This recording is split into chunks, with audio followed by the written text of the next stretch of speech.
Maya's cloud किचनमध्ये आज आपण ओल्या नारळाची बर्फी कशी बनवायची ती बघणार आहोत। व्हिडिओ शेवटपर्यंत पहा। आवडल्यास लाईक करा, शेअर करा आणि सबस्क्राईब करायला विसरू नका। चला तर मग पाहूया।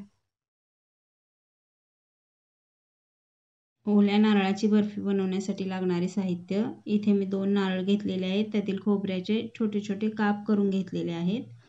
1 वाटी ताजी दुधावरची शाई घेतलेली आहे। 1.5 वाटी साखर घेतलेली आहे। 2 चमचे तूप, 5 ते 6 वेलदोडे, 7 ते 8 काजू आणि बदाम घेतलेले आहेत, ते ऑप्शनल आहे।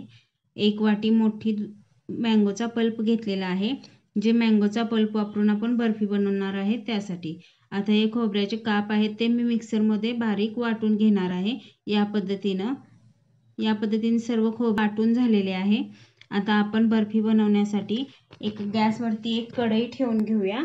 त्यामध्ये 2 चमचे तूप घालून घेऊया। त्यामध्ये खोबऱ्याचा चव घालून घेऊया। तो 5 ते 7 मिनिटं चांगला भाजून परतून घेऊया। नंतर त्यामध्ये आपण 1 वाटी दुधाची शाई मिक्स करून घेऊया। त्यानंतर 1.5 वाटी साखर घालून घेऊया। इथे माझा खोबऱ्याचा चव 2 वाटी होता, म्हणून मी इथं 1.5 वाटी साखरेचा वापर केलेला आहे। आता हे छान मिक्स करून घेऊया।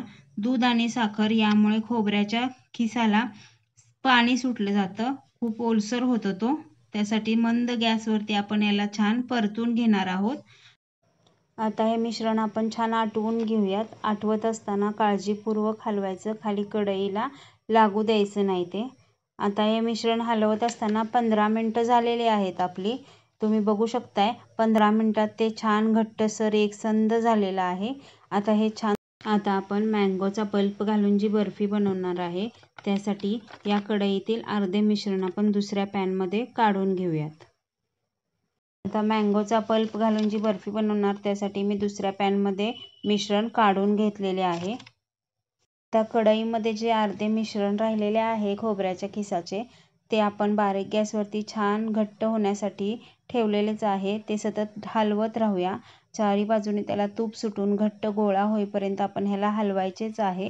तोपर्यंत आपण काय करायचं आहे, दुसऱ्या पॅनमध्ये जे काही मिश्रण काढलेलं आहे खोबऱ्याच्या खिसाचे, त्यामध्ये आपण 1 वाटी मँगोचा पल्प घालून मिक्स करून घेऊया। या मिश्रणापासून आपण मँगोची बर्फी बनवणार आहोत। हे मिश्रण मँगोचा पल्प आणि खोबऱ्याच्या खिसाचे मिश्रण चांगले एकसंध होईपर्यंत मिक्स करायचे आहे आणि बारीक गॅसवरती काय करायचे, त्याला घट्ट व्हायला ठेवून द्यायचं आहे। मँगोचा पल्प घातल्यामुळे हे मिश्रण थोडे पातळ झालेले असणार आहे, त्याला घट्ट होण्यासाठी थोडा वेळ जाणार आहे। ते आपण बारीक गॅसवरती सतत हलवत राहायचं आहे। तुम्ही बघू शकताय 20 ते 25 मिनिटांनंतर आपलं मिश्रण खूप छान घट्ट आणि दाट झालेलं आहे। त्याला चारी बाजूने तूप सुटलेलं आहे, घट्ट आलेला आहे। आपण ज्यावेळी हे मिश्रण हलवत असतो त्यावेळी आपला हलवताना चमचा जो आहे तो जड येत असतो। खूप छान घट्ट झालेला आहे। ज्यावेळी बर्फी थापण्यासाठी तयार मिश्रण होत असतं, शेवटच्या स्टेजला असतं, त्यावेळी ते खूप छान घट्ट झालेलं असतं। त्यामध्ये चमचा रोवताना असा जड येत असतो आणि अजून आपल्याला 5 ते 7 मिनिटं काय करायला लागणार आहे, ह्याला अजून घट्ट करावं लागणार आहे बारीक गॅसवरती। तोपर्यंत आपण दुसऱ्या पॅनमध्ये मँगोचा पल्प घातलेला होता ना, तो आपण मिश्रण छान हलवून घेऊया आणि त्यानंतर ते अजून लूज आहे थोडं घट्ट होण्यासाठी। तोपर्यंत घट्ट झालेल्या आपल्या पांढऱ्या बर्फीच्या मिश्रणात आपण वेलची पावडर घालून घेऊया आणि छान मिक्स करून घेऊया। छान मिक्स झाल्यानंतर छान घट्ट झालेले मिश्रण आहे ते मी ताटामध्ये काढून घेत आहे आणि व्यवस्थित पसरवून घेते ताटामध्ये आणि नंतर त्या थंड झाल्या ना की त्याच्या आपण छान अशा वड्या पाडून घेणार आहोत। आपले जे काही ताटामध्ये काढलेलं मिश्रण होतं पांढऱ्या बर्फीचं, ते मी छान व्यवस्थित ताटामध्ये पसरवून घेतलेलं आहे एकसारखं आणि त्याच्यावरती काजू बदामाचे काप घातलेले आहेत। आता मी त्याचे छान अशा उभे काप देऊन वड्या पाडणार आहे।